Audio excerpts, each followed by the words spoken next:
Good to go. Okay, so we'll start with your name, where are you from, and what do you do? Okay. My name's Dan. I'm 24 years old. I'm from Dearborn, Michigan, right outside of the D, which is Detroit, and I'm a private Catholic high school teacher.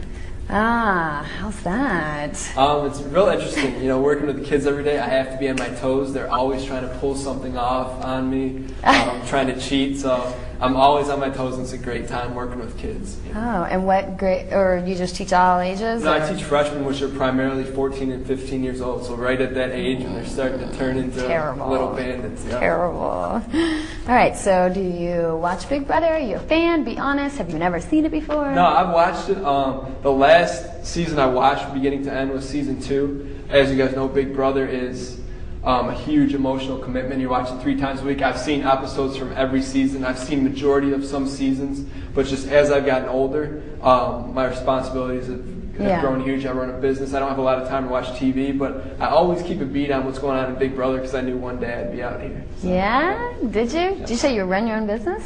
Yeah, I do run a business on the side. On the side of teaching? Yes. What's that? I run a computer consulting business. I do websites, computer stuff. Of course, going into the house, no one's going to know that. You know, all I have to say is I'm a teacher, and that's number 1, non-threatening. Number 2, everyone's going to have some sympathy because I'm not going to need to tell them how much money I make. They know, how much I make. They're just going to assume, right?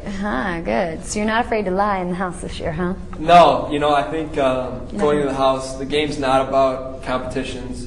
It's about how you portray yourself and how you maneuver your relationships. My only problem is when I left my job being a Catholic high school, I sat down with the headmaster, and I'm like the golden boy there, I've always done well, and I want my job back, and he goes, you can have your job back, we're going to hold your spot for you when you get back, but if you do anything that disgraces the school or is dishonest, we're going to have to fire you. Wow. So I know how this game is played. I know what you need to do to win it. I'm capable of doing it, but my moral struggle is still being a role model to these students. I don't care about the students all over the world, but the students that I've taught, I don't want them to think any less of me. So that's going to be a tough...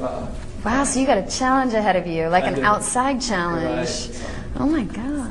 Oh, sorry. Yeah, they can hear through the walls apparently. Anyways, we like to be loud as well. Speaking of disgrace.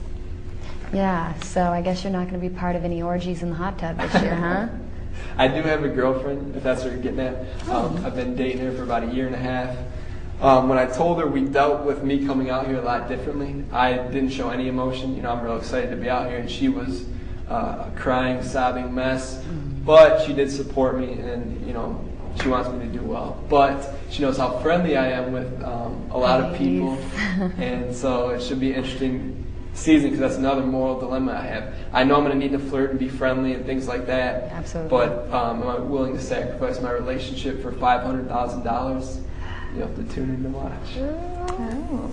Cliffhanger. I like this guy. So what is your strategy in terms of dealing with people in the house and lying or not lying and that kind of thing? Going into the house, I think if any house guest comes here and says, this is what I'm going to do, blah, blah, blah, blah, blah, I think it's incredibly presumptuous. I don't think you can go in the house with a set strategy because it changes like that. I don't know what they're going to throw at me. However, just because I don't have a strategy doesn't mean certain personality traits that I have aren't going to allow me to win with ease. Right. I think certain inherent things about my personality are going to allow me to do very well in this game. I think you're going to do well. So you're doing it for the money primarily? Yeah, without a doubt. Being a teacher, right now you guys are automatically thinking, okay, pay scales down here. I'm doing it for finances. I know $500,000 is a lot of money. It's enough to set me up so I can do what I want the rest of my life. I can teach and coach and not have to worry about paying a mortgage and things like that. Is it going to make me wildly rich? No, but I'm an intelligent guy. That's one of my advantages. I'll be able to invest it and have some fun with it too, but also give myself some security. Okay, so we have some bones we want to pick with you now. Let me just read it. If Hillary Clinton had won the presidency, I would have moved out of the country. Okay, I know out in LA I stick out. Can you say dick? I know being a conservative Republican in California, I stick out like a sore thumb. That's a true statement. If she were elected president, which luckily I don't have to worry about that, I would move. I have family in Venezuela, I have family in Italy, You really would? I would have moved. Why would you have moved? Because I don't think we would have a country to stand in after about a year and a half of her presidency. Yeah. So it doesn't have anything to do with her being a woman? Or does it? Partly, a little bit. I think for the most part, men and women are equal. We're in 2008, men and women are equal for the most part. But the thing that bothers me is when there's feminists stand up on a soapbox and say equal rights, blah blah blah blah blah. It's 2008. We all know we're equal. You don't need to shove that down my throat. I understand that. The majority of the world understands that. So if you're really equal, do you need to fight and act like that? I don't know. How do you think that you'll deal with if there are, let's say, Hillary supporters in the House with you? I'm glad you asked that question. Oh, me too. If I'm in the House, I know I have a very different viewpoint than most people, I'm assuming.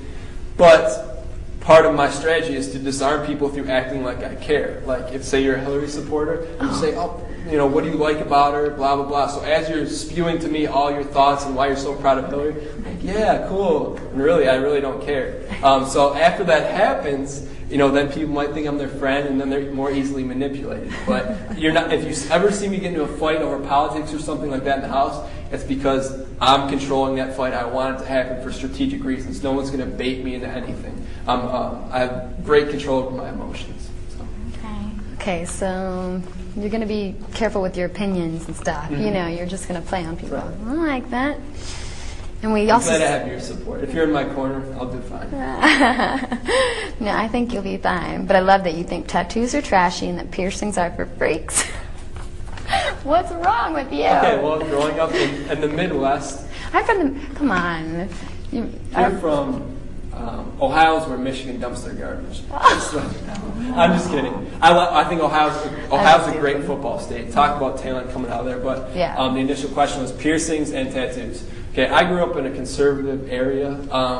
Cities like LA, you guys can get by in your good looks. Cities like Dearborn, Detroit, we have to work hard, you know, for our city. Right. So, I mean, tattoos and things like that is just extremely unattractive to me. If a girl has a tattoo, I'm immediately turned off. If girls have things pierced other than their ears, it's like, what are you thinking? But at the same time, we're in a great country where you can do whatever you want. You can tattoo idiot on your forehead, and you can walk around and deal with the consequences. But, you know, it's your choice, but I'm just not going to, you won't see me getting a tattoo. So no tattoos. All right.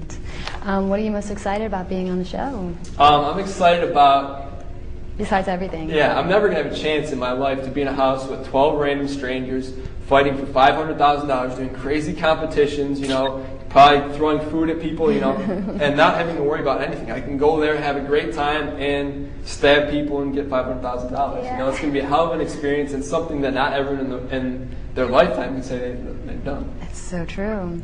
Any worries? Anything that you're scared about? Not scared, but you know. Concerned. Yeah. Like I said, the only two things I'm concerned with is number one, how my students are going to see me. You know, I really care about them, and I want them to, you know, I want to continue to be a role model to them, but I hope they can disseminate reality from the game. You know, because the game is like Monopoly. Would I steal Monopoly money trying to win Monopoly? Yes, I would. Would I steal real money, you know, in my everyday life? No, I wouldn't. No, absolutely.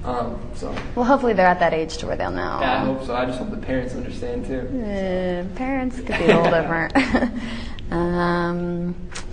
All right. So is there anything that might surface, you know, and sometimes people go in the house and then we find things on the internet about them that, you know, sort of telling Not things? with this kid. No, No. I'm pretty straightforward. I live a pretty straightforward life. The only thing that might come up are maybe like old girlfriends or something. Say, hey, I used to date him. You know, he used to do this, and this, but nothing like no skeletons. Come on.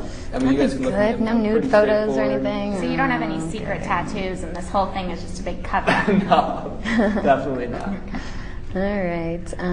Well, do you have any secret that you want to tell us that you haven't told anyone yet that you'd like to just A secret, so you guys want to be like, you guys want some insider information, so you guys... We got some from somebody else. It was great. You know, I don't...